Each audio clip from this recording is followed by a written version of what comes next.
وسلم نے فرمایا والذی نفسی بیدہ لقد ہممت ان آمر بحطب فیطبع، فرماتا ہے اس ذات کی قسم جس کے قبضے قدرت میں میری جان ہے، میں یہ ارادہ کرتا ہوں کہ میں حکم تو لکڑیاں جمع کی جائے تو وہ جمع کر دی جائے۔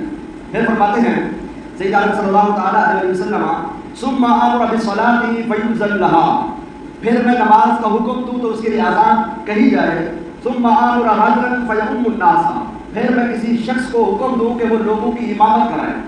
اگلی جو گفتگو ہے وہ بہت اہم ہے، فرمایا ثم اخالف الى رجال، پھر میں ان لوگوں کی طرف لوٹ جاؤں۔